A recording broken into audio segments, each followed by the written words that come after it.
Pembekuan sementara TikTok dilakukan Komdigi karena TikTok menolak memberikan data yang mencakup informasi traffic, aktivitas live streaming, serta data monetisasi termasuk jumlah dan nilai pemberian gift atas dugaan aktivitas live streaming yang memuat konten judi online selama masa unjuk rasa di akhir Agustus lalu.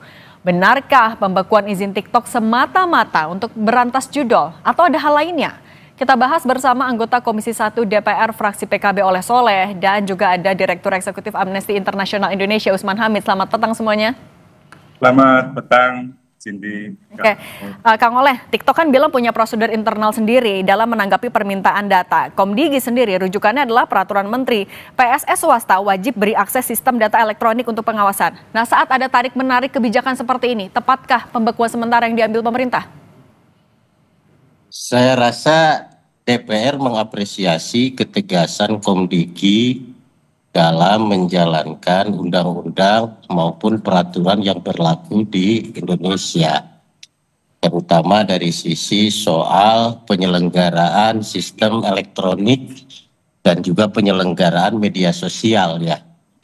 Nah, perlu digarisbawahi bahwasanya akses untuk mendapatkan informasi secara luas dan secara akurat bagi pemerintah kepada setiap platform ini merupakan sebuah kewajiban ketika diindikasikan ada kegiatan-kegiatan ilegal atau kegiatan-kegiatan melanggar hukum misalkan.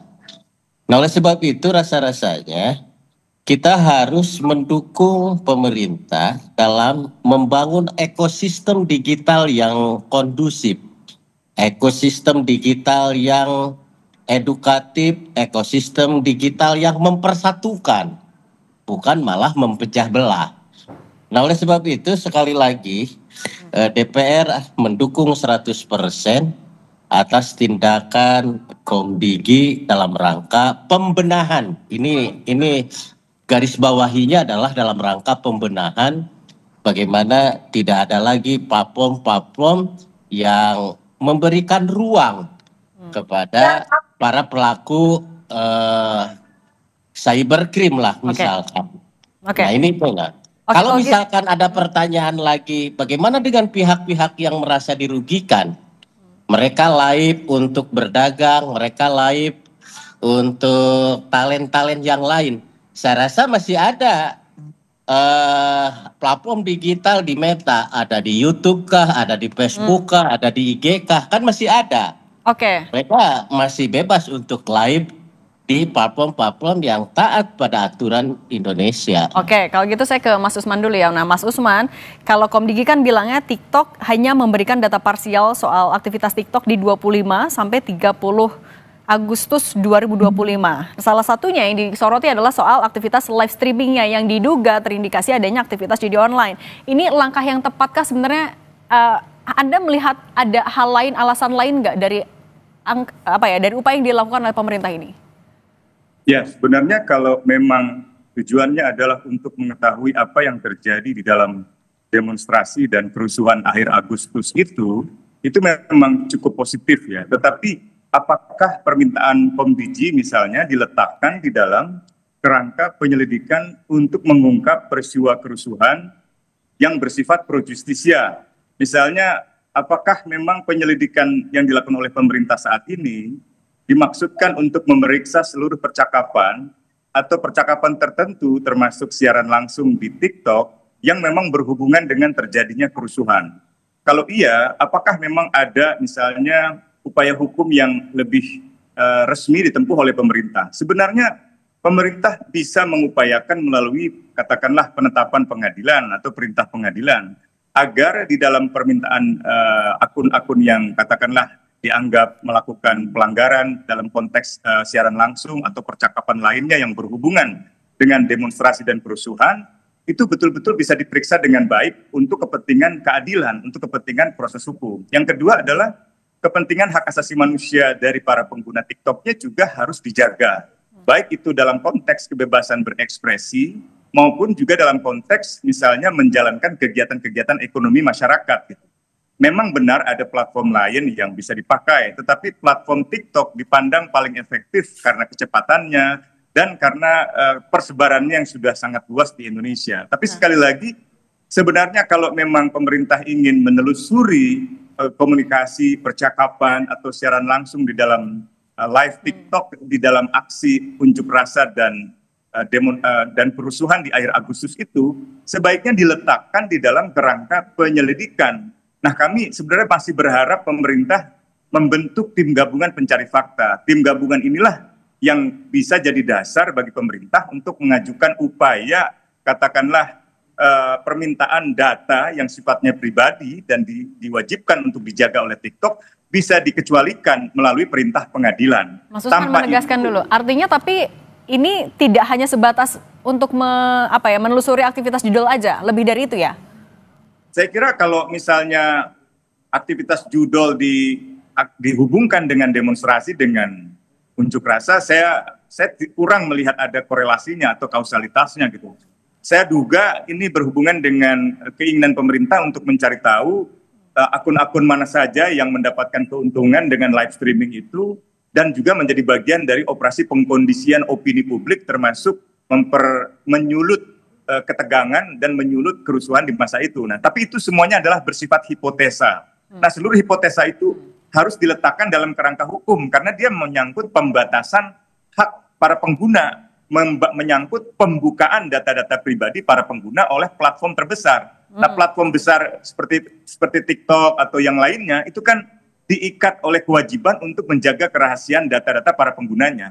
Bisa dia dibuka, bisa dia dikecualikan, asal ada perintah pengadilan. Nah, menurut saya sebaiknya pemerintah menempuh upaya ke arah sana. Kan pemerintah sebenarnya lebih bersifat regulator gitu ya. Nah, untuk urusan penyelidikan pro justisianya yang berhubungan dengan demonstrasi, dengan kerusuhan, dengan penjarahan rumah menteri dan rumah anggota-anggota dewan, menurut saya sebaiknya ditempuh lewat kerangka hukum yang benar, melalui pembentukan tim gabungan pencari fakta, atau melalui pembentukan tim investigasi di dalam kepolisian yang mengajukan kepada pengadilan untuk TikTok memberikan data-data yang dimaksud. Itu pun harus spesifik, data yang mana, pengguna yang mana, pada waktu yang mana gitu. Jangan secara keseluruhan. Kalau secara keseluruhan itu bisa berdampak negatif bagi kebebasan berekspresi, selain membatasi kegiatan masyarakat dalam bidang ekonomi. Gitu. Nah, Kang Oleh, itu bisa melewati batas kebebasan berekspresi dan juga ini kan data pribadi hitungannya. Kalau tadi disebutkan soal Mas Usman ada operasi pengondisian nih di balik langkah yang diambil pemerintah. Kok DPR melihat hal yang sama? Saya menggarisbawahi, saya sepakat dengan apa yang disampaikan Pak Usman.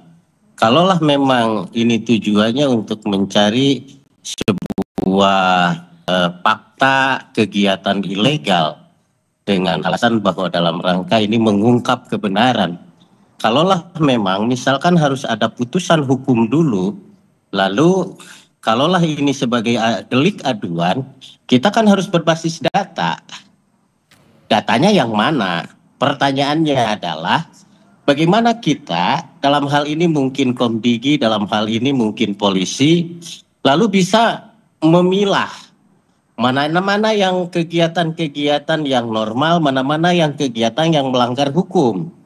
Nah, justru dengan meminta traffic data dari TikTok, justru itu untuk melindungi semuanya. Dan timelinenya juga dibatasi, hanya tanggal 16 sampai tanggal 25 kan. Dan tidak jauh, artinya tidak keseluruhan. Lokalisir yang diminta oleh Komdigi rasa-rasanya sudah tepat. Nah, tinggal bagaimana bahwa pengungkapan data traffic kegiatan yang live TikTok ini indikasinya negatif yang mana, justru di sini yang harus diungkap. Salah satu contoh misalkan, kalau misalkan ada traffic keuangan yang ilegal, boleh dong polisi, kejaksaan meminta kepada ke bank untuk membuka akun itu. Nah, ini juga sama, tidak ada bedanya. Nah, yang perlu digarisbawahi bahwa tidak ada pembukaan hak asasi, tidak ada pembungkaman kebebasan di sini, nggak ada. Nawaitunya saya yakin hanya satu, bagaimana user dan platform digital sama-sama membuat ekosistem yang yang ramah, yang edukatif, yang mempersatukan. Tidak dalam rangka membungkam kebebasan, tidak ada.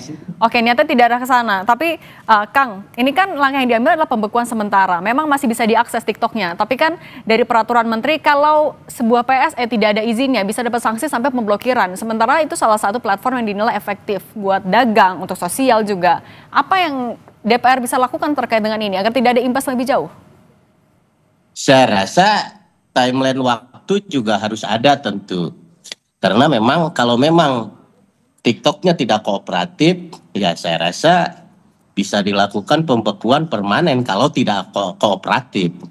Nah, negara wajib dong melindungi warganya yang lain. Oke, membuka kepada pedagang, tetapi ancaman bagi yang lain kan nggak boleh. Negara harus mengamankan semua pihak, dari Sabang sampai Merauke. Nggak boleh ada satu warga pun yang terancam. Dan tidak boleh ada satu warga pun yang melakukan kegiatan ilegal. Kang Oleh mau menegaskan. Negara harus menghormati kebebasan. Negara harus memberikan ruang kepada kelompok-kelompok UMKM dan yang lain-lain. Negara harus memberikan jaminan keamanan kepada yang mengekspresikan kebebasan. Tetapi negara tidak boleh memberikan ruang kepada siapapun untuk mengintimidasi atau menghalalkan segala cara. Nah kalau gitu Mas Usman, tapi bisakah seperti itu yang disampaikan oleh Kang Oleh? Ya kalau tutup permanen ya tetap saja banyak sekali kena dampaknya. Ya, jadi negara memang berwenang untuk mengambil tindakan misalnya terhadap TikTok atau platform lainnya. Nah pertanyaannya, apakah pemerintah khususnya Komdigi dapat dikatakan cukup mewakili negara di dalam Undang-Undang Hak Asasi Manusia untuk membuka data pribadi, untuk mengungkapkan data-data yang menyangkut percakapan di dunia internet, setidak-tidaknya harus melibatkan pengadilan. Dengan kata lain, ada unsur pemerintah, termasuk ada unsur penegak hukum di dalam pemerintah, seperti polisi, seperti jaksa, yang meminta kepada badan yudikatif, yaitu misalnya pengadilan. Sampai di titik itulah, maka bisa disebut negara. Tapi kalau hanya pemerintah secara sepihak, saya kira itu tidak bisa. Jadi, pertama, harus dilihat aspek hukumnya, legalitasnya. Ada nggak kewenangan Komdigi untuk membuka data-data yang dimaksud? Yang kedua, aspek necesitasnya. Apakah memang diperlukan untuk sejauh itu? Untuk apa? Untuk kepentingan pengadilan, untuk kepentingan keadilan, pengungkapan kerusuhan itu, atau untuk yang lain misalnya? Lalu yang ketiga, harus proporsional. Gitu. Oke, dari segi waktu cukup proporsional, hanya berapa hari, tapi siapa yang diminta data-datanya itu? Itu kan juga harus secara spesifik. Apakah ada temuan awal di dalam investigasi kriminal polisi, misalnya di cybercrime, polisi yang menemukan indikasi kuat, ada pengguna akun TikTok tertentu yang melakukan live streaming tertentu pada jam tertentu. Perlu saya sampaikan pada ini, Pak. Saya perlu luruskan dulu. Saya rasa ini Komdigi juga minta secara umum, tidak menunjuk akun A, akun B, akun C. Dia hanya meminta range waktu di 16 sampai 25 kan, seperti itu. Dan itu tidak, justru nggak bisa Pak. Kalau begitu malah nggak bisa random, bisa terkena siapapun yang sebenarnya tidak berhubungan.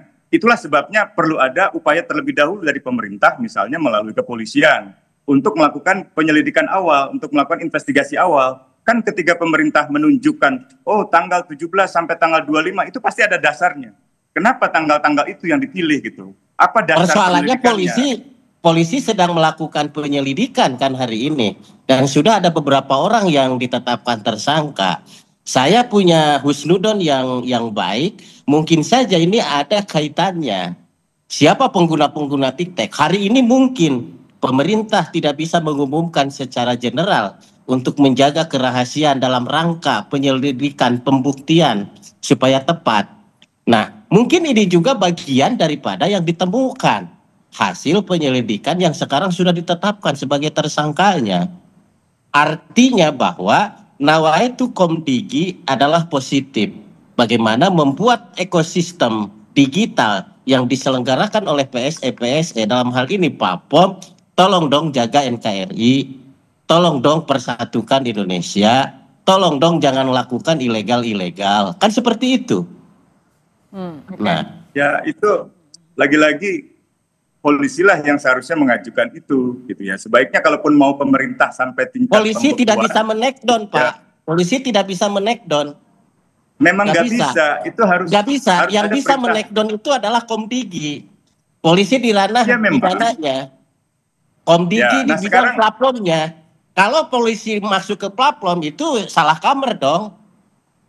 Nggak salah juga. kamar. Itu tergantung dari proses hukumnya, Pak. Jadi kalau proses hukum di tingkat kepolisian, misalnya Undang-Undang Telekomunikasi, polisi maupun penghubung APH dalam hal ini nggak bisa masuk ke platform, Pak. Yang masuk bisa ke platform adalah Komdigi.